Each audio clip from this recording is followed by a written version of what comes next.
जय हिंद साथियों, मैं जयप्रकाश आप सभी का द स्टडी एक्सप्रेस पे स्वागत करता हूं। साथियों, जैसा कि आप सभी जानते हैं कि हम अपने इस चैनल पर एसएससी जीडी के प्रीवियस ईयर के क्वेश्चंस को सॉल्व कर रहे हैं।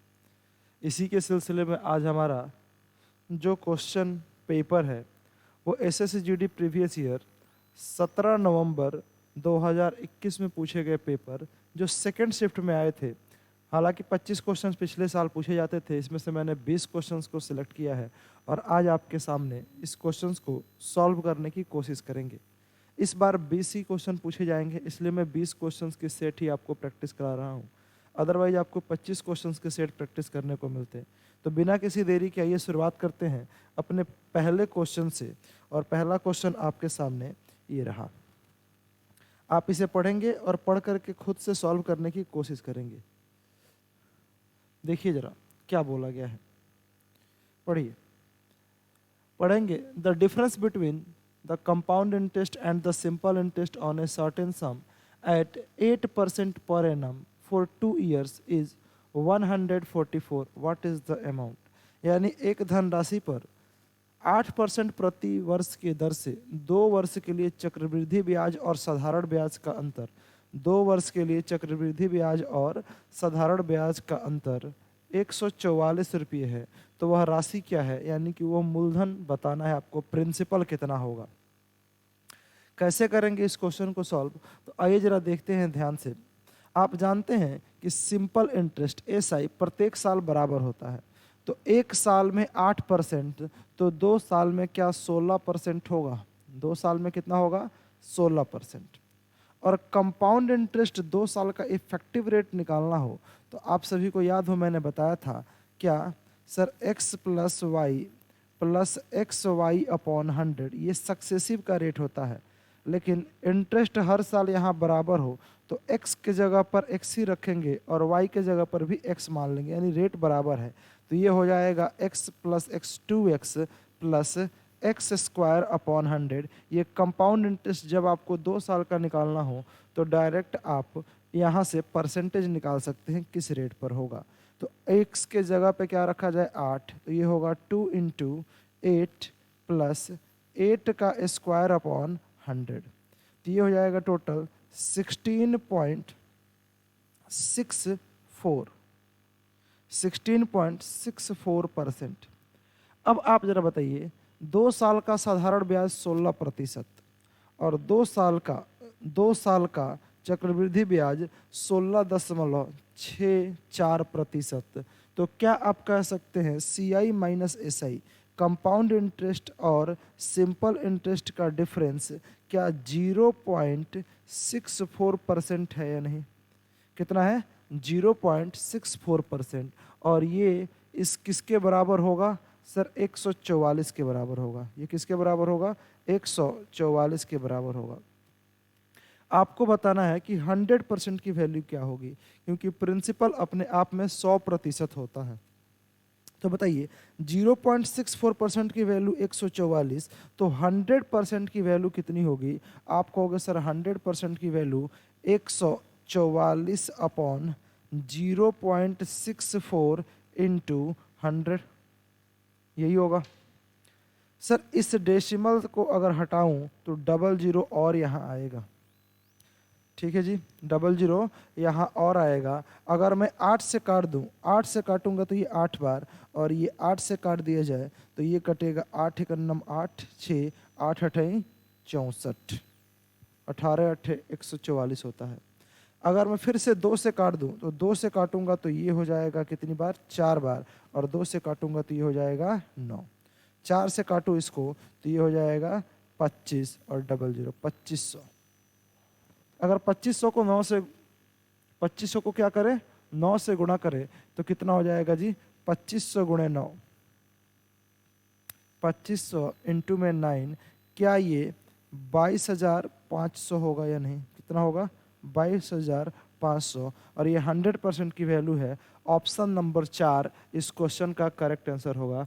आई होप आप इसे अच्छे तरीके से समझ पाए होंगे। बात समझ गए? मैंने आपको पूरा बेसिक से बताया है, किसी प्रकार की इसमें कोई दिक्कत नहीं आएगी। चलिए आगे बढ़ें नेक्स्ट क्वेश्चन के साथ।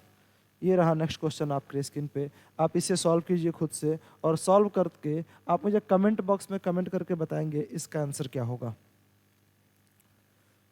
कीजिए, बैठिए। क्वेश्चन नंबर 2, अभी जस्ट ही स्टार्ट हुआ है, एक क्वेश्चन हुआ है कंपाउंड इंटरेस्ट का। क्वेश्चन नंबर 2 देखेंगे। बोला गया है कि after applying successive discount of 10% and 5% on the marked price of an article, it was sold for rupees 3420, then find the marked price of the article. यानी कि एक वस्तु पर 2 छूट दिया गया, क्रमागत 2 छूट दिए गए, एक छूट 10% का और दूसरा छूट 5% का है। ऐसा करने पर उसे बेचा गया कितने, 3420 रुपये में। तो उस वस्तु का अंकित मूल्य ज्ञात करें।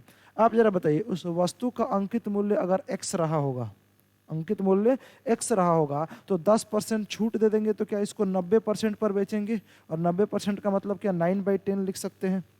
ठीक है जी। आगे 5% का छूट दे दिया जाए तो कितने में बेचा जाएगा, 95% पे।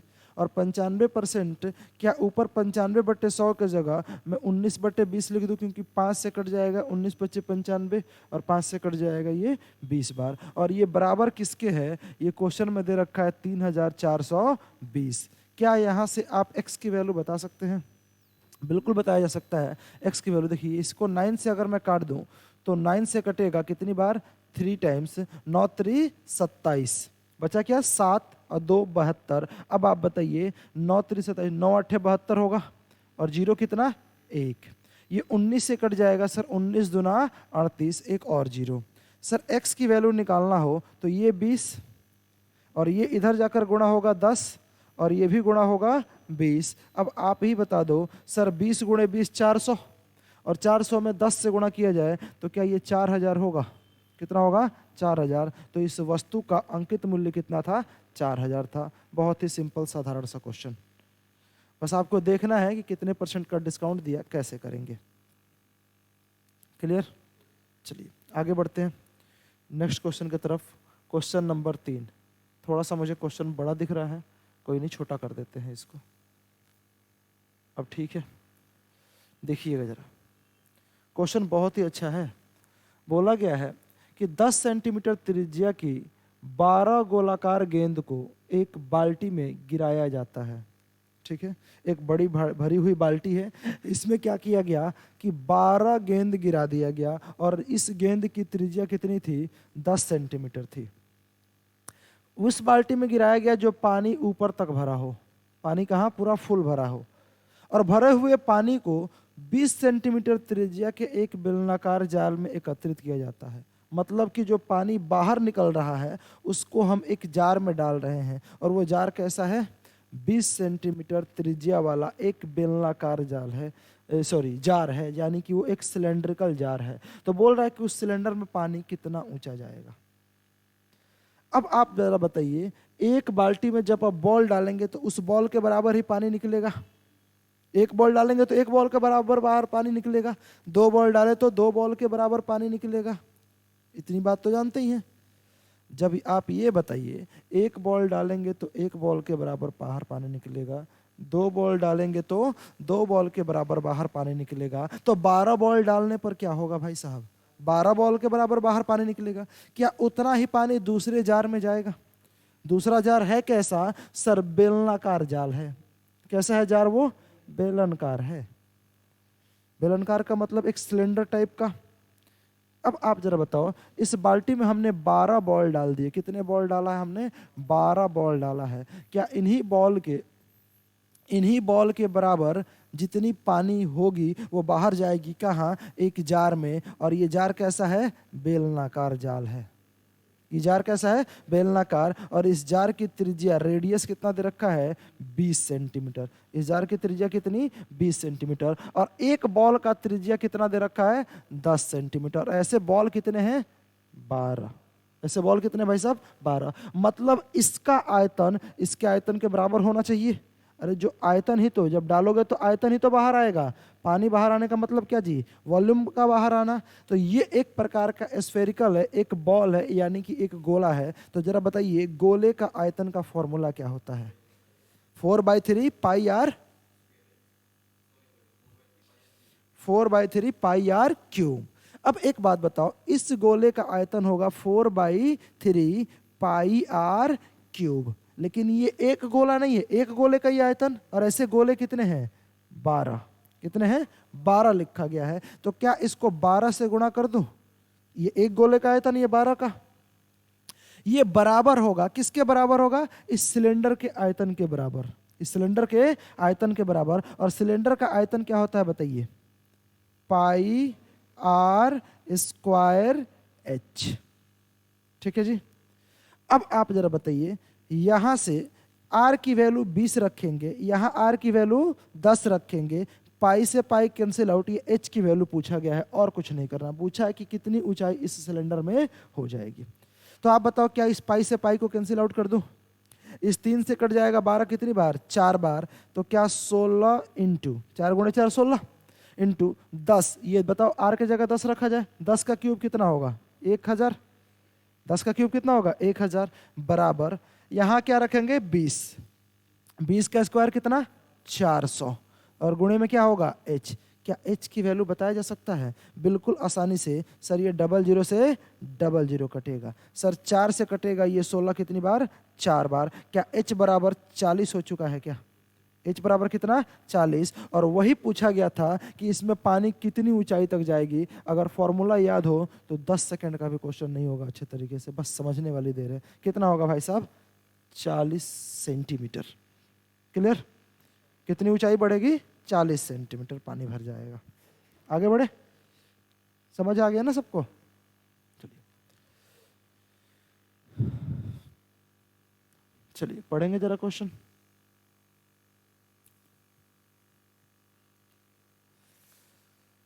रघु और रमन एक साथ 10 किलोमीटर प्रति घंटे और 8 किलोमीटर प्रति घंटे की गति से एक समान दूरी तक चलना शुरू करते हैं। हम दोनों एक साथ चल रहे हैं, डिस्टेंस कितना है? समान।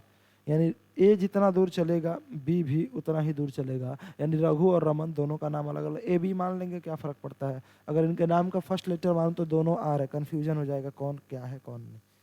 इसीलिए क्वेश्चन आजकल ऐसे ही बनाया जा रहा है, नाम ऐसा दिया जा रहा है कि फर्स्ट लेटर नहीं मान सकते, ए भी मान लेंगे हम। आगे क्या देखा है क्रम से?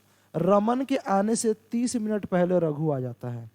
मतलब जब रमन पहुंचा उससे 30 मिनट पहले कौन पहुंच चुका था? रघु पहुंच चुका था। अब बताइए प्रारंभ से अंत बिंदु तक इनके बीच की दूरी क्या होगी? समझने की कोशिश करेंगे। क्या निकालना है? इनके बीच का डिस्टेंस निकालना, यानी जो चल रहे हैं। आपको याद हो तो मैंने पिछली क्लास में आपको एक बात बताया था, स्पीड इज इक्वल टू, या फिर एक काम करो इस तरीके से कर लेते हैं, distance is equal to speed into में टाइम होता है। डिस्टेंस इज इक्वल टू क्या होगा? Speed into time. ये तो आप सभी जानते हैं। और आपको बताया था कि सर अगर टाइम ही कांस्टेंट हो तो डिस्टेंस का रेशियो ही स्पीड का रेशियो कहलाएगा। टाइम कांस्टेंट हो तो डिस्टेंस का रेशियो स्पीड का रेशियो। अगर टाइम कांस्टेंट के जगह, अगर टाइम कांस्टेंट के जगह स्पीड कांस्टेंट हो तो डिस्टेंस का रेशियो टाइम का रेशियो कहलाएगा, क्योंकि बराबर हो रहे हैं। लेकिन अगर डिस्टेंस ही कांस्टेंट हो जाए तो क्या ये दोनों बराबर हैं? नहीं है ना भाई, इनवर्सल हो जाएंगे। क्या हो जाएगा? उल्टा हो जाता है। यानी टाइम के रेशियो का उल्टा स्पीड का रेशियो, और स्पीड के रेशियो का उल्टा टाइम का रेशियो हो जाएगा। कब? जब डिस्टेंस कांस्टेंट हो। इसको बेसिक से अगर समझना हो तो मान करके चलिए ये 8 किलोमीटर प्रति घंटे के चाल से चल रहा है और ये 10 किलोमीटर प्रति घंटे के चाल से चल रहा है। देखिए, एक 10 किलोमीटर प्रति घंटे के चाल से और दूसरा 8 किलोमीटर प्रति घंटे की चाल से। दोनों का अगर हमें निकालना हो, सेम डिस्टेंस जा रहे हैं, तो 8 और 10 का एलसीएम क्या 40 होगा? कितना होगा? 40। तो बताओ 10 किलोमीटर पर आवर की स्पीड से 40 किलोमीटर जाए तो क्या 4 घंटे, और ये कितना लगाएगा? 5 घंटे। तो रेशियो ये टाइम का है ना, ये क्या है? टाइम। तो टाइम 4:5 हुआ। अगर स्पीड का रेशियो तुम देखने की कोशिश करोगे तो क्या ये 5:4 है भाई साहब? 2 से कट जाएगा 5, 2 से कट जाएगा 4। तो बताओ क्या डिस्टेंस इसके लिए भी 40 किलोमीटर, इसके लिए भी 40 किलोमीटर सेम है? तो जरा ध्यान से देखिए, क्या ये स्पीड का रेशियो 5:4 है तो टाइम का रेशियो 4:5 नहीं हुआ? उल्टा हो चुका है? नहीं। बस इतना ही समझना है इस क्वेश्चन में। अगर ये समझ गए तो क्वेश्चन आसान है। आ जाओ देखते हैं। अब आप बताओ स्पीड क्या दे रखा है इसका, 10 किलोमीटर पर आवर, और इसकी स्पीड कितनी है, 8 किलोमीटर पर आवर। ये स्पीड है भाई, तो स्पीड जब ये है तो रेशियो स्पीड का बनाओगे तो क्या 5:4 होगा। तो टाइम क्या होगा बताओ, 4:5, 4:5। ये देखिए पूछा क्या गया है कि रमन के आने से पहले रघु 30 मिनट पहले आ जाता है। रघु को मैंने क्या माना था, ए, रघु को क्या माना था हमने, ए, और रमन क्या है, बी। तो आप जरा बताओ, रघु किसी जगह जाने में मात्र 4 घंटे लेता है और रमन जाने में यानी बी जाने में 5 घंटा लेता है, यानी कि ये 1 घंटा कम ले रहा है या नहीं, 1 घंटा कम ले रहा है। अगर ये 4 मिनट ले तो ये 5 मिनट लेगा, 1 मिनट कम लेगा या नहीं। अगर यूनिट की बात किया जाए तो कितना यूनिट कम ले रहा है, 1, और कम ले रहा है इसका मतलब जल्दी पहुंचेगा। टाइम कम ले इसका मतलब क्या हुआ, जल्दी पहुंच जाना, दूसरा आदमी लेट कर जाएगा। अब ये बताओ भाई, ये 4 यूनिट और ये 5 यूनिट, कितना यूनिट ये कम ले रहा है, 1 यूनिट। लेकिन 1 यूनिट कम के बजाय, 1 यूनिट कम के बजाय क्वेश्चन में क्या आधा घंटा दिया गया है, 30 मिनट। 1 यूनिट कम के बजाय कितना दिया गया है, 30 मिनट। तो क्या इस 4 यूनिट के बदले 30 मिनट के 4 गुना कर दोगे, 120 मिनट होगा। और 120 मिनट का मतलब क्या, ये 2 घंटे होते हैं। 120 मिनट का मतलब क्या होगा भाई साहब, 2 घंटे। और इस 5 यूनिट का मतलब क्या, 150 मिनट होगा। 5 यूनिट का मतलब 150 मिनट, और 150 मिनट का मतलब क्या, 2.5 घंटे होंगे भाई साहब। ये बताओ 2.5 आवर्स। 150 मिनट का मतलब क्या हुआ, 2.5 घंटे। अब आप जरा मुझे बता दीजिए, पूछा गया है इनके बीच की दूरी ज्ञात करें। दूरी कहीं से भी निकाली जा सकती है। अब ये बताओ, ये 10 किलोमीटर पर आवर की स्पीड से कहीं जाने में 2 घंटा लग रहा हो तो कितना दूर जाएगा वो। स्पीड है 10 किलोमीटर पर आवर और उसको जाने में कितना घंटे लगे, 2 घंटे। क्या 20 किलोमीटर दूरी नहीं है। डिस्टेंस इज इक्वल टू क्या होगा, स्पीड इनटू टाइम। या फिर यहां से निकालो, किसी व्यक्ति की स्पीड 8 किलोमीटर पर आवर हो और कहीं जाने में उसे 2.5 घंटे लग रहे हैं, तब भी क्या आएगा, 20 किलोमीटर ही आएगा। तो इस क्वेश्चन का आंसर क्या होगा भाई, 20 किलोमीटर। डिस्टेंस निकालेंगे कैसे, स्पीड इनटू में टाइम। स्पीड क्या है 10, टाइम कितना लगा, 2 घंटे, मल्टीप्लाई करेंगे 20 किलोमीटर पर आवर। बैठिए ना सर। चलिए नेक्स्ट क्वेश्चन देखेंगे जरा, कितना आसान सा क्वेश्चन है, बेहतरीन क्वेश्चन। पूरा का पूरा प्रीवियस ईयर है, मैंने एक भी क्वेश्चन अपने मन से नहीं बनाया। आप चाहो तो शिफ्ट वाइज उठा के देख सकते हो। देखो बोला है कि दो संख्या m और n का योग कितना है, 84, जिसमें m बड़ा है किससे, n से। m बड़ा है किससे, n से, और उनका अंतर कितना है, 6। अंतर कितना है, 6। तो पूछा गया है, क्या पूछा गया आप ही बताइए। पूछा गया है कि इन संख्याओं का अनुपात क्या होगा। है एलिमिनेशन क्यों करेंगे, इतना क्वेश्चन आसान है, मैं अभी आपको बता देता हूं। m को मैं x मान लूं और n को क्या y मान लेते हैं, कुछ भी मान लो, m n कुछ भी रख रहे हैं तो कोई फर्क नहीं पड़ रहा है। तो बोला गया दो संख्याओं का योग, मतलब सर x प्लस वाई बराबर कितना है, 84। और दो संख्याओं का अंतर मतलब x माइनस वाई बराबर कितना है, 6। अगर आपको x की वैल्यू निकालनी हो, x की वैल्यू निकालनी हो तो दोनों को जोड़ो।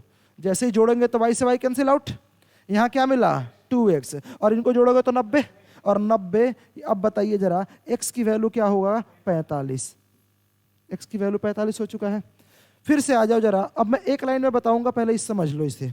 अब फिर से आ जाओ, ये x प्लस वाई बराबर कितना है, 84। और x माइनस वाई बराबर कितना है ये बताओ, 6। अगर मैं इस इक्वेशन को घटा दूं, इसको घटा दूं, तो ये माइनस वाला प्लस हो जाएगा, ये माइनस, सर ये से ये कट जाएगा, प्लस का y और प्लस का y क्या, प्लस का 2y, और इसमें से अगर इसे घटा दिया जाए तो कितना होगा, 78। कितना होगा, 78। तो y की वैल्यू क्या 78/2 होगा, बताइए। 78/2 का मतलब क्या होता है, 39। अब बताओ a की वैल्यू, x की वैल्यू 45 और y की वैल्यू 39, रेशियो पूछा गया है, क्या बता सकते हैं।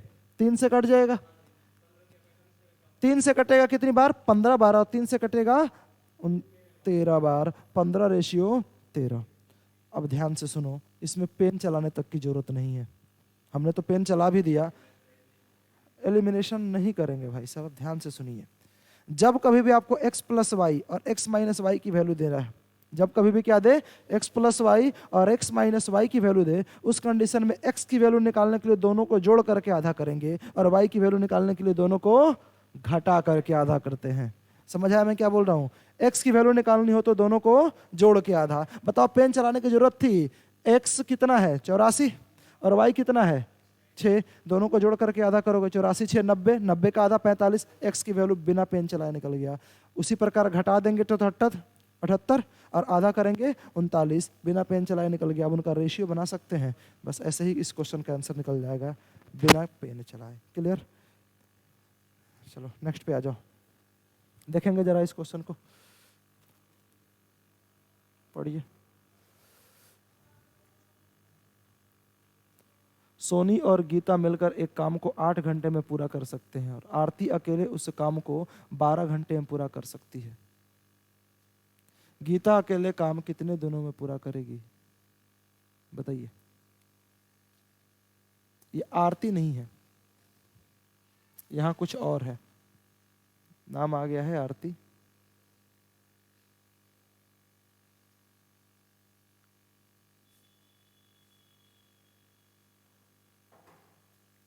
आरती की जगह कुछ और होगा।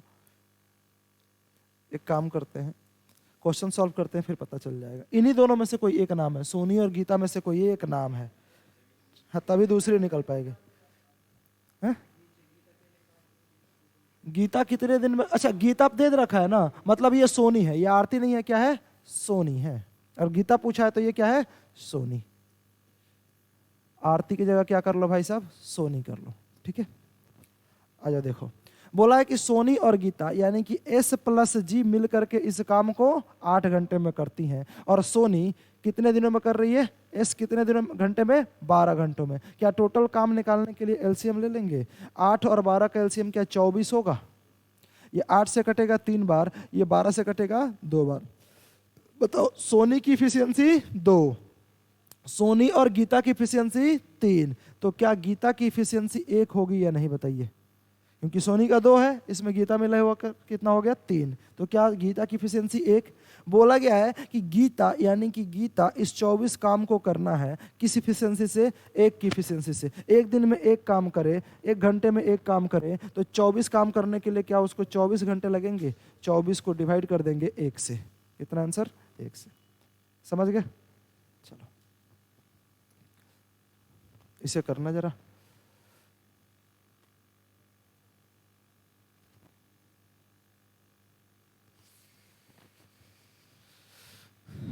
सर आज बड़ी जल्दी आ गए आप, कोई घर से आ रहा था क्या? देखिए, एक ट्रेन की गति 110 किलोमीटर प्रति घंटा है, इसमें 20% की वृद्धि हो जाती है, फिर समान गति से चलती है, और train driver slow down side दिखाई देता है, और वह उस समय ट्रेन की गति को 40% कम कर देता है। तो ट्रेन की अंतिम गति किलोमीटर प्रति घंटे में दशमलव स्थान तक सही ज्ञात करें, मतलब 1 डिजिट तक बताना है आपको। एक बात बताओ, इस ट्रेन की स्पीड क्या 110 किलोमीटर पर आवर थी? स्पीड कितनी थी? 110 किलोमीटर पर आवर। 20% की वृद्धि कर दे तो क्या 120% कर देगा? 20% बढ़ाने का मतलब क्या कर दिया? 120% कर दिया। 120% का मतलब क्या 6/5 होगा? 120% का मतलब क्या हुआ? 6/5। ये इतना बढ़ा चुका है। आगे जब देखा कि ट्रेन को स्लो डाउन करना है तो उसने क्या कर दिया? 40% कम कर दिया। तो अब गति को कम करेगा क्या? इसी से 40% कम करेगा। 40% कम करने का मतलब 60% कम कर देना। अगर 100% हो तो 60% कम कर देना। क्या 60% के लिए हम 3/5 लिख सकते हैं? कितना लिख सकते हैं? 3/5। जरा बताइए, ये 5 से कट जाएगा, ये कितनी बार? 22 बार। 5 से कटेगा कितनी बार? 22 बार। अब बताइए 22 गुणे 12, सॉरी 22 गुणे 18, 22 गुणे कितना? 18, और डिवाइडेड बाई 5 कर लेंगे आप। तो आप कहेंगे सर 22 को किससे गुणा करेंगे? 18 से, और 5 से डिवाइड करेंगे। किससे डिवाइड करेंगे? 5 से डिवाइड करेंगे। एक काम करते हैं, ऊपर नीचे 2 से गुणा कर लेता हूं मैं। ऊपर नीचे मैं 2 से गुणा कर लेता हूं। ऐसा क्यों कर रहे हैं? क्योंकि सर नीचे वाला 10 बन जाएगा, और 10 से डिवाइड करना बहुत आसान है। 5 से डिवाइड करने में अगर थोड़ा सा टाइम भी लगे तो 10 से डिवाइड करना बहुत आसान है। बताइए, क्या इस पार्ट को मैं 44 गुणे में 18 लिख सकता हूं? अरे 22 दूना 44 गुणे 18, और अपॉन में क्या हुआ? 10। 10 से डिवाइड करना आसान है, इसीलिए मैंने ऊपर नीचे क्या किया था, 2 से गुणा कर दिया। अब बताइए 18 चौके कितना होगा भाई साहब, 72। बचा कितना, 7। फिर 18 चौके 72 और 7 कितना होगा। हाँ, इंग्लिश में मत बता देना, इस हिंदी में मत बता देना, क्या पता गलत हो जाए। और 10 से डिवाइड करेंगे तो एक डिजिट के बाद दशमलव, क्या 79.2 किलोमीटर पर आवर होगा। समझ गए, चलिए।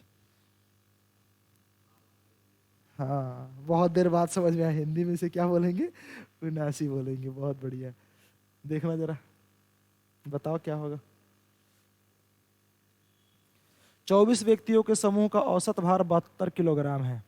78 किलोग्राम औसत वजन वाले 3 व्यक्ति समूह छोड़ देते हैं और 75 किलोग्राम औसत वजन वाले 4 व्यक्ति समूह में शामिल हो जाते हैं, तो समूह में व्यक्तियों का औसत वजन कितना होगा।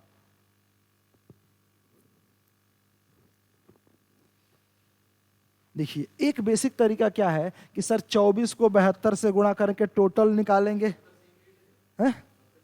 नहीं, वेट अलग हो सकता है।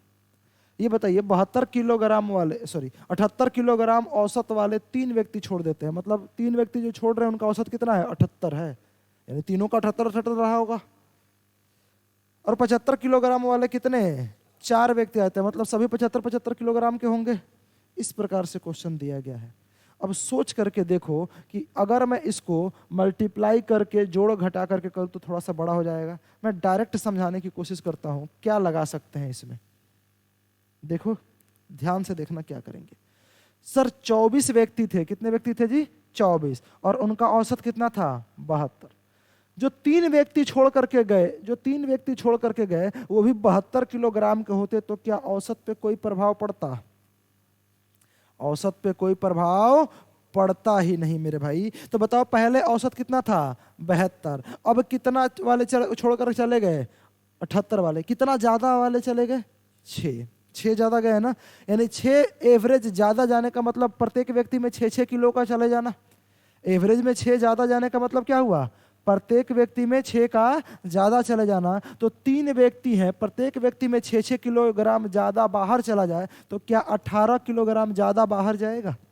छोड़कर जाएंगे तो 18 किलोग्राम ये क्या करेंगे, बाहर लेकर चले जाएंगे।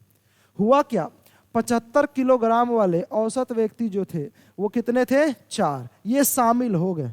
बताओ अगर 72 किलोग्राम के ही होते तो क्या एवरेज पर कोई प्रभाव पड़ता, कोई प्रभाव नहीं पड़ता, एवरेज पर कोई प्रभाव नहीं पड़ता। लेकिन हुआ क्या भाई साहब, 72 किलोग्राम आने के जगह 75 किलोग्राम आ गए, यानी कि 3 आए हैं एक्स्ट्रा। और ये 3 क्या 4 व्यक्तियों में आए होंगे, 3-3 किलो 4 व्यक्तियों में आए होंगे, क्या 12 किलोग्राम एक्स्ट्रा आ रहा है। बताओ 18 किलोग्राम वजन बाहर चला गया और 12 किलोग्राम अंदर आया, तो क्या ओवरऑल 6 किलोग्राम वजन बाहर गया होगा, 6 किलोग्राम वजन बाहर चला गया। बात समझ गए, इतनी सी बात। अब बताओ 6 किलोग्राम वजन बाहर जाए, ठीक है, 6 किलोग्राम वजन बाहर जाए, तो अब आप जरा बताइए पहले व्यक्ति कितने थे, 24, कितने चले गए, 3, कितने व्यक्ति चले गए, 3 व्यक्ति, और वापस आ कितने गए, 4, तो कितने हो गए, 25। 3 गए तो 21 बचे और 4 आए तो हो गए कितने, 25। क्या 25 व्यक्तियों में ये माइनस का 6 सभी में कम होगा या नहीं। ये टोटल में जब माइनस का 6 कम हो रहा है तो 25 व्यक्तियों में पता करने के लिए हमें क्या करना पड़ेगा भाई साहब, 25 से भाग करना पड़ेगा। क्या करना पड़ेगा, हाँ 6 को 25 से भाग करेंगे। नहीं समझे, ये टोटल में 6 कम हो रहा है तो जानना पड़ेगा एक में कितना कम हो रहा है, तो हम क्या करेंगे, 25 से भाग कर देंगे। क्या करेंगे भाई साहब, 25 से भाग। बताइए 6 को जब मैं 25 से भाग कर दूं तो क्या होगा। तो आप कहेंगे सर माइनस का 0.2 बोल दिए, 2, उसके बाद से क्या आएगा 1, ये 60 हुआ ना, 10 0, ये क्या होगा 4 होगा, 0.24, 04 नहीं होगा, 24 होगा। एक बात बताओ 0.24 एवरेज क्या हो रहा है, कम। शुरुआत में एवरेज कितना था, 72। अगर वहां से मैं 0.24 कम कर दूं तो 71.76 होगा या नहीं, एवरेज कितना होगा 71.76। अगर आप इसको बेसिक से करते तो पता है क्या करना पड़ता, सुनिए मैं बता रहा हूं। ये देखो मात्र मैंने इतना कैलकुलेशन किया, कुछ नहीं किया। अब आप करते तो आप करते सर 24 गुणे में कितना, 72। ये टोटल निकाल करके यहां लिखते, सुनो ध्यान से, ठीक है। उसके बाद से आप क्या करते सर, 78 गुणे में 3, ये टोटल निकाल करके यहां से माइनस करते। उसके बाद से आप क्या लिखते सर, 75 गुणे में 4, ये इसको जोड़ते। जो ये सब जोड़ने घटाने के बाद यहां पर एक टोटल वैल्यू आता, उसको 25 से भाग करते, तब ये आंसर आता। और हमने क्या किया, कुछ नहीं किया, बस छोटा सा काम किया, पूरे एवरेज को खत्म। अगर याद हो तो मैं एवरेज पढ़ाया था, कुछ इसी कंसेप्ट से पढ़ाने की कोशिश कर रहा था आपको एग्जाम में, ताकि डाटा अगर थोड़ा सा हार्ड कर दिया जाए तो आप बेसिक के चक्कर में ना पड़े। क्लियर, आगे बढ़ो।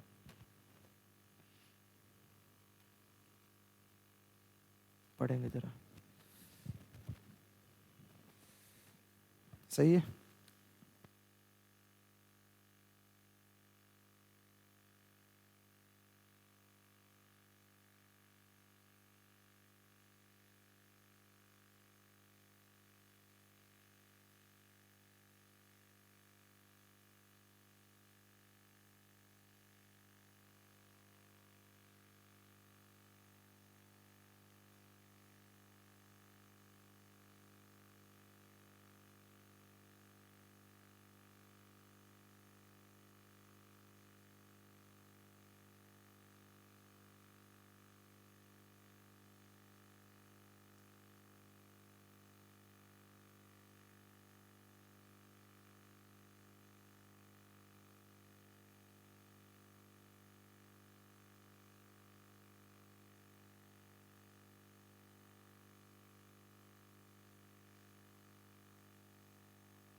चलिए बताएंगे जरा क्वेश्चन, बहुत बेहतरीन क्वेश्चन है, इसके पीछे का कंसेप्ट जानेंगे पहले।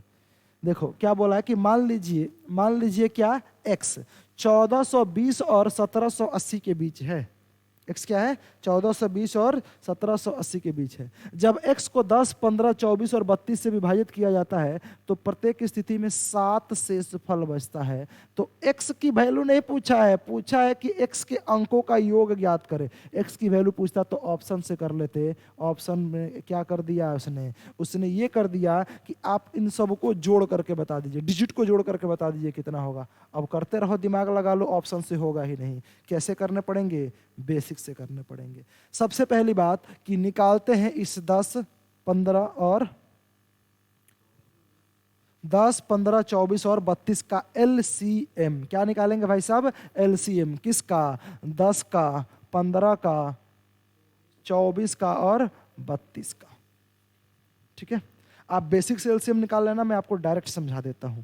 सर 10 को क्या 2 गुणे में 5 लिख सकते हैं, 15 को 3 गुणे में 5 लिख सकते हैं, 24 को 2 का क्यूब यानी कि 8 गुणे में क्या लिख सकते हैं, 3 लिख सकते हैं। अरे यही लिख सकते हैं ना। 25 को क्या लिख सकते, सॉरी 32 को क्या लिख सकते हैं, 2 की पावर 5। आप जानते हो 2 की पावर 5, 2 की पावर 4 कितना होता है, 16, तो 2 की पावर 5 कितना होगा, 32। अब आप बताओ LCM लेने के लिए इसमें सब में 2 2 है, तो 2 की सबसे बड़ी पावर तो कितना होगा, 5 यानी 32। 2 की पावर 5 मतलब 32। अब बताओ 3 की सबसे बड़ी पावर, 3 तो एक ही जगह है, मतलब गुणे में 3, और उसके बाद से 5, बस यही इसका LCM होगा। अब बताइए 32 बच्चे कितना होगा मेरे भाई, 160। 32 बच्चे 160, और 160 को 3 से गुणा कर दे, 16 3 48, 480। इसका LCM कितना आ चुका है, 480। देखो 480 इन सभी संख्याओं से भाग हो जाएगा, 10 से भी, 15 से भी, 24 से भी, 32 से। लेकिन शेषफल क्या बचाना है, 7, तो इसमें 7 जोड़ना पड़ेगा। लेकिन ये संख्याएं अगर 480 में तुम 7 जोड़ देते हो मेरे भाई, तो बताओ ये तो छोटी संख्याएं रह जाएंगी, इनके बीच में आएगा ही नहीं। 1480 और 1700, 1420 और 1780 के बीच में तो आएगा ही नहीं। तो हमें क्या करना पड़ेगा, इसके साथ लगाओ के और डिवाइड करो किससे, 480 80 से। के कोई भी कांस्टेंट होता है मेरे भाई, यहाँ 1 2 3 4 5 रख करके इस वैल्यू को लेकर के जाएंगे इनके बीच में और तब 7 जोड़ेंगे। याद रखना, अब 480 को गुणा करेंगे 2 से, 3 से, 4 से और इसके बीच में लेकर के जाएंगे और तब 7 जोड़ेंगे, वो आंसर होगा, ये नहीं। बात समझ में आया? अगर छोटी से छोटी संख्या पूछता, क्या पूछता? छोटी से छोटी संख्या, तब 480 में 7 जोड़ देते, 487 आंसर हो जाता। लेकिन एक कंडीशन डाल दिया कि ये नंबर 1420 से 1780 के बीच होना चाहिए। तो इस 480 को लेकर के चलो कहां तक? इनके बीच में, और उसके बाद 7 जोड़ना। तो मैं के रखा हूं, के जगह पे 1 रख के, 2 रख के, 3 रख के, 4 रख के चेक करेंगे कि इनके बीच में ये कब जाएगा।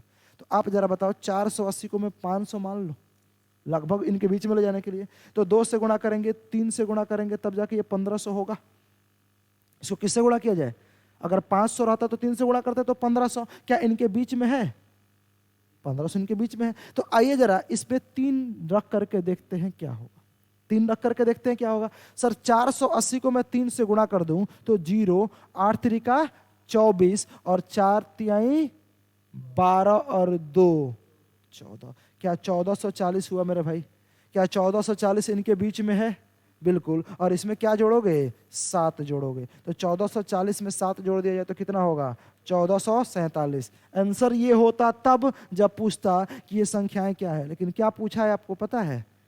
इन x के अंकों का योग ज्ञात करें, मतलब इन सबको आपस में जोड़ करके बताओ। 4 1 5, 5 और 4 9 और 7, आंसर क्या होगा?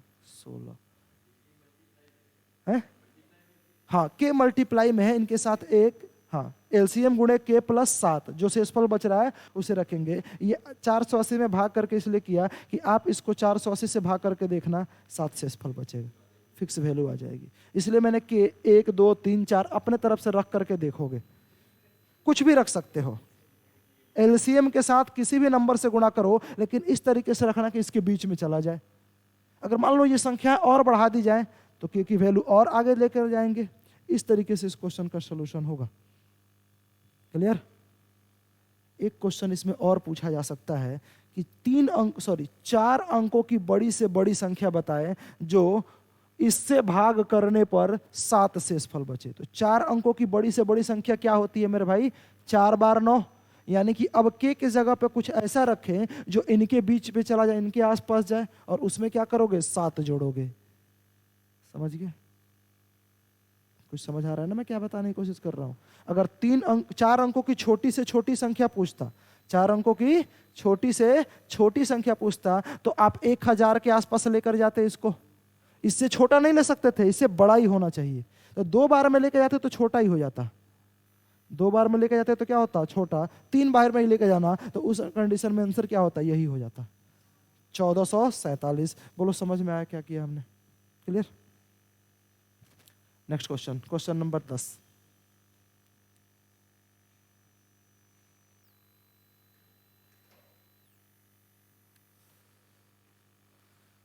पढ़िएगा जरा।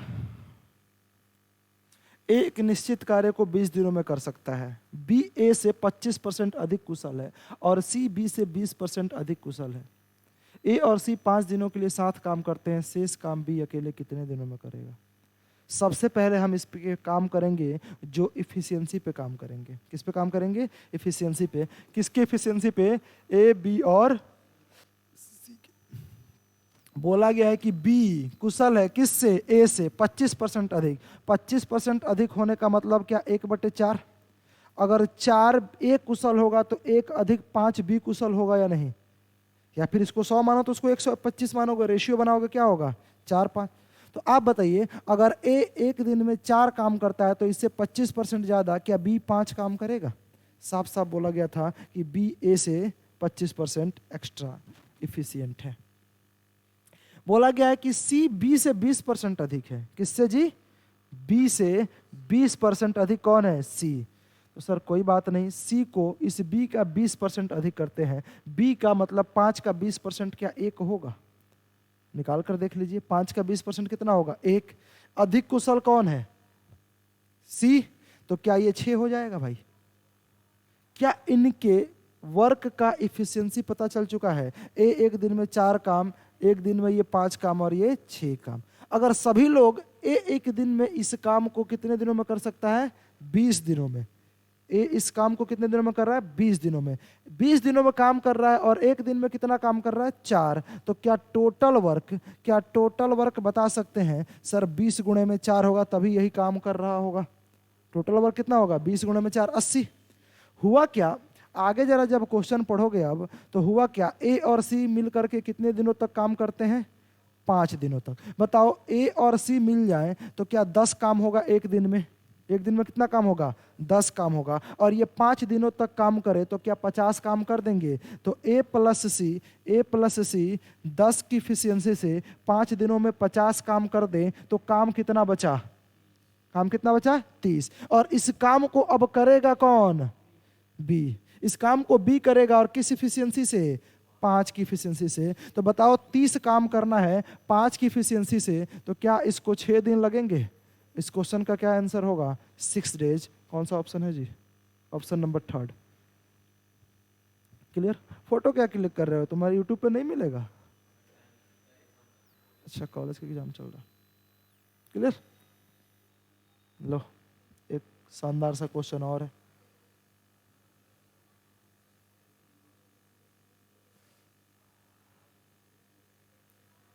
एक वस्तु को 170 में बेचने पर एक व्यक्ति को कितना हानि होता है? 15% का लॉस होता है। यदि उसे वो 206 रुपये 40 पैसे में बेचे तो कितने % का प्रॉफिट या लॉस होगा? बताऊं मैं? ये करोगे? करिए, 1 मिनट का समय लगाइए।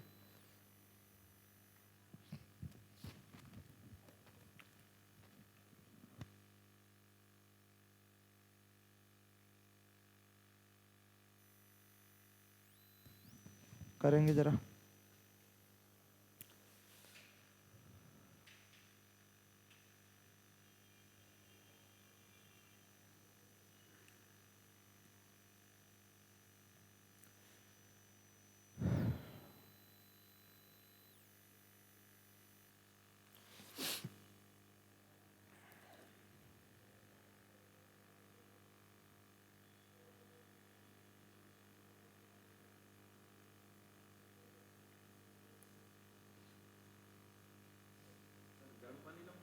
कहाँ से गर्म करेंगे आप? हाँ तो रहने दो, आप बैठ जाओ। बोले यार, चलिए टाइम कम बचा है, हम इसको सॉल्व करते हैं। आप जरा बताओ 170 पे बेचने पर 15% की हानि हो तो क्या 85% में बेचेंगे?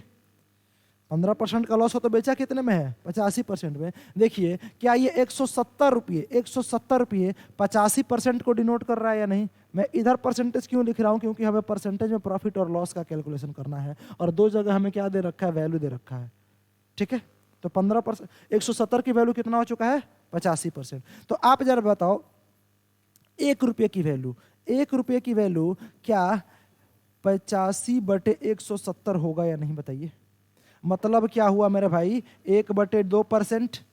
कितना हुआ? 1/2%। आपसे पूछा गया है 206 रुपये 40 पैसे। तो आप जरा बताओ 206 रुपये 40 पैसे की वैल्यू कैसे निकालोगे? सर 1 रुपये का आधा % बनना है तो 206 रुपये का 1/2 गुणे 206.4 कर दोगे या नहीं? बताइए। अगर मैं इसे काट दूं तो क्या ये 103.2 होगा? ये परसेंटेज हुआ। आप जरा बताओ इसको कितने % में बेच दिया? 103.2%। क्या 100% कॉस्ट प्राइस रहा होगा? ये जो 3.2% एक्स्ट्रा दिखाई दे रहा है ये प्रॉफिट है या लॉस? तो बस इस क्वेश्चन का आंसर 3.2% प्रॉफिट होगा। इतना सा काम, समझ गए? चलो आगे बढ़ते हैं। Question number 12। मैं 1-2 क्वेश्चन बीच बीच में छोड़ भी दूंगा क्योंकि थोड़ा सा समय कम बचा हुआ है। अगर आप कर पाओ तो मैं छोड़ दूंगा। पढ़ लीजिए क्वेश्चन और बताइए क्या कर पाएंगे। ऐसा क्वेश्चन लास्ट शिफ्ट में मैंने कराया था कि एक व्यापारी किसी वस्तु के अंकित मूल्य पर 12.5% की छूट देने के बाद उसे 805 रुपये में बेचता है। यदि छूट नहीं देता तो 15% का क्या होता? लाभ होता। तो बोला गया है क्या कि वस्तु की लागत मूल्य ज्ञात करें। क्या निकाल सकते हैं? पिछली क्लास में कराया था, छोड़ दूं मैं इसको? चलिए आगे बढ़िए क्वेश्चन नंबर 13 पे। देखिए बेहतरीन क्वेश्चन है, इसमें 3 सक्सेसिव डिस्काउंट दिया गया है। अब जरा मैं इसको कराने की कोशिश करता हूं। देखो किसी वस्तु को क्या किया गया, 450 रुपये अंकित किया गया था और इसे बेचा गया 267 रुपये 30 पैसे में। 3 छूट दिया गया, 10%, X% और 20% का। बताना है X का मान क्या होगा। तो पहले 2 छूट पे काम कर लो। कितने छूट पे जी? 2 छूट पे काम करते हैं। बताइए, 450 रुपये का था, अगर 10% का छूट दे देंगे तो क्या 90% पर बेचेंगे, यानी 9/10, और उस पर फिर से अगर 20% का छूट दे दे तो 80% पे बेचेंगे, और 80% का मतलब क्या हुआ, 4/5। ठीक है भाई।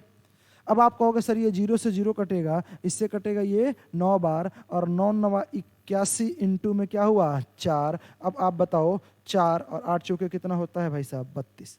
2 छूट देने के बाद से वैल्यू कितनी हो गई, 324 रुपये। वैल्यू कितनी हो गई, 324 रुपये। लेकिन ये हो कितना गया है सर, 267 रुपये 30 पैसे। अरे यही हुआ ना, मतलब एक छूट और दिया गया है, और वो छूट कितने परसेंट का है, X% का। क्या बताओ, 324 से अगर 267 रुपये पर लाना हो तो कितने रुपये का छूट देंगे, पहले ये बताओ। माइनस कर लिया जाए, बताइए। माइनस करेंगे तो 0.7 पहली बार, यहाँ 3, यानी 13 में से 7 गया 6, और वहाँ पर क्या मिला जी, 11। 11 में से क्या गया, 6, तो 5। क्या 56 रुपये 70 पैसे की छूट हुई, 56 रुपये 70 पैसे की। किस पे, 324 पे। किस पे भाई साहब, 324 पे। परसेंटेज के लिए क्या करोगे, 100 से गुणा। सर इस 0 से इस डेसिमल को हटाया जा सकता है। सर 2 से काट लूँ कितनी बार, 5। 2 से काट लूँ 1, 6, 2। और बताओ किससे कट सकता है ये, 3 से कट सकता है, 7 5 12, बिल्कुल 3 से कटेगा। 3 5 15, 3 चौके 12। नमस्ते, बैठो जी। और 3 से इसे काट लिया जाए, 3 1 9 3, 3 8 24, 3 9 27। सर इसको गुणा कर दिया जाए किससे, 5 से, और डिवाइड किससे कर दिया जाए, 54 से। 5 से गुणा कीजिए जरा, कितना होगा। आप कहोगे सर 9 5 45, 18 5 90 और 4 94, और 9 से कट रहा है, तो काट ही लो ना, क्यों दोबारा इधर उधर करना। काट लो सर, 9 से कट जाएगा 2 और 1 21 बार में, और 9 से कट जाएगा 6 बार में। 3 से फिर से कट रहा है ये 2 बार में, और 3 से कटेगा ये 7 बार में। सर 7 5 35, 35 का आधा 17.5, 35 का आधा कितना होगा, 17.5, और 17.5% इस क्वेश्चन का आंसर है। समझ गए। चलो नेक्स्ट क्वेश्चन, क्वेश्चन नंबर 14। पढ़िए क्वेश्चन को। क्या आप इस क्वेश्चन को खुद से कर पाएंगे। एक लैंप को 20% के लाभ पर बेचा जाता है। Q ने उस लैंप को 30% के लाभ पर बेच दिया, यानी P ने किसे बेचा, Q को। कितने पे, 20% के लाभ पर। Q ने इसे किसे बेच दिया, P को। फिर से किसे बेच दिया है, P को, 30% के लाभ पर। यदि उसे 108 रुपये का लाभ हो, कितने का लाभ भाई साहब, 108 रुपये का प्रॉफिट बन रहा हो, तो आपको क्या बताना है कि उस लैंप का कितना भुगतान किया, यानी P का कॉस्ट प्राइस बताना है। बता नहीं सकते। इससे करने की कोशिश करना। इस PDF को मैं टेलीग्राम पे डाल दूंगा, वहां से आप डाउनलोड करेंगे, वहां से करने की कोशिश करेंगे। चलिए नेक्स्ट क्वेश्चन पे आ जाइए, क्वेश्चन नंबर 15। जरा बताओ, एक संख्या में 25% की कमी की जाती है। एक संख्या में क्या किया जाता है, 25% की कमी, और उसके बाद से फिर 25% की वृद्धि, तो टोटल क्या वृद्धि और कमी होगी, परसेंटेज में बता सकते हैं। अगर आपको याद हो तो इस प्रकार के क्वेश्चन में मैंने बताया था, आप सक्सेसिव लगा लेंगे। क्या होता है जी, x plus y plus x y upon 100। अगर बढ़ता हो तो प्लस और घटे तो माइनस। बताओ, अगर पहली बार कमी किया तो क्या 25% की कमी, दूसरी बार बढ़ाया तो 25% की वृद्धि, प्लस माइनस का 25 इंटू क्या होगा जी, प्लस का 25/100। अरे यही होगा कुछ। आप कहेंगे सर माइनस का 25 प्लस का 25 कैंसिल आउट। सर 25 गुणे 25 625, लेकिन किसका, माइनस का। सर -625 डिवाइडेड बाई 100 का मतलब क्या हुआ, -6.25%। और इतने माइनस का मतलब क्या हुआ, कमी, 6.25% की कमी। चलो आगे बढ़ो, ये रहा नेक्स्ट क्वेश्चन।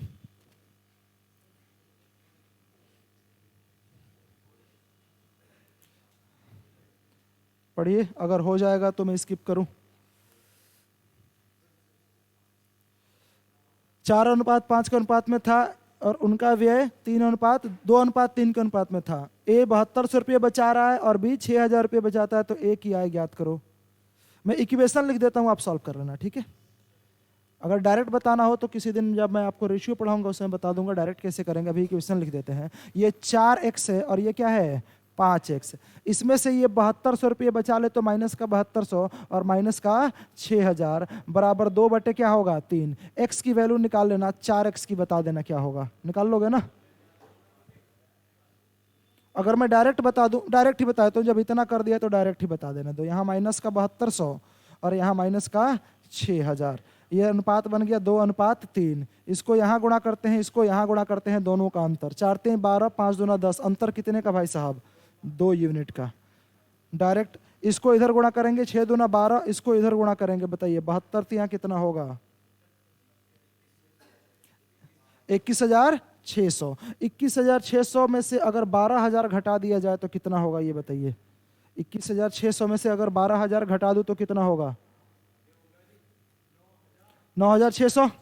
अब बताइए 2 यूनिट की वैल्यू अगर 9,600 है तो 1 यूनिट की वैल्यू कितनी होगी, कितनी होगी 4800। आपसे पूछा गया था 4x की वैल्यू, यानी 4 यूनिट की वैल्यू कितनी होगी। क्या 4800 गुणे में 4 कर लोगे, 4800 गुणे में 4 कितना होगा बताइए।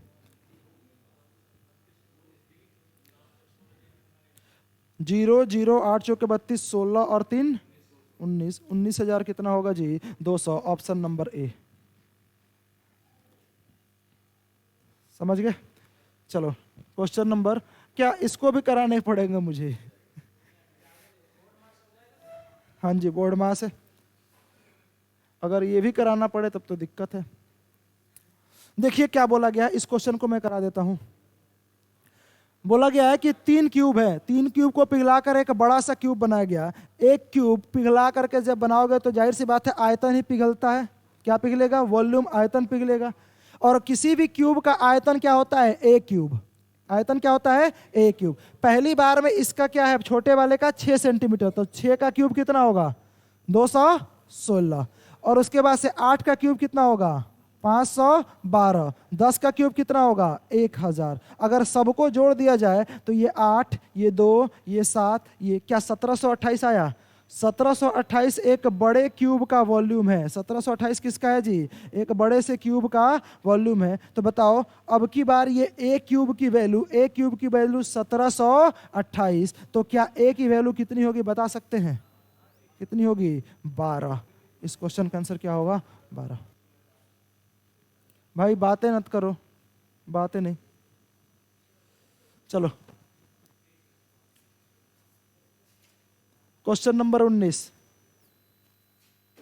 सेम ऐसा ही क्वेश्चन, क्वेश्चन नंबर 1 था, सिर्फ परसेंटेज में अंतर दे रखा था, मैंने करा दिया है, आप देख लेना। क्वेश्चन नंबर 1 सेम ऐसा ही है, मैं आपको दिखा देता हूं। देखो एक निश्चित राशि पर 5% के दर से 2 वर्ष में चक्रवृद्धि ब्याज और साधारण ब्याज का अंतर कितना है 152। तो पूछा है वो राशि क्या होगी। अब आप जरा क्वेश्चन नंबर 1 देखेंगे ध्यान से। अब देखिए जरा, इसमें क्या बोल रहा है कि निश्चित राशि पर 8% की दर से 2 वर्ष में चक्रवृद्धि ब्याज और साधारण ब्याज का अंतर कितना है 144। तो राशि क्या है, सेम क्वेश्चन, डिफरेंस किस चीज का, परसेंटेज का। कर लोगे ना इसे, पहला क्वेश्चन के अनुसार कर लेंगे। आइए लास्ट क्वेश्चन पे चलते हैं, क्वेश्चन नंबर 20। ले देखिए, क्या बोर्ड मास के तरीके से नहीं कर सकते, हो जाएगा ना। टाइम हो चुका है अब क्लास स्टार्ट करने की, ठीक है। नेक्स्ट क्लास से मिलेंगे नेक्स्ट क्लास में। थैंक यू सर, ऑफ कर दो।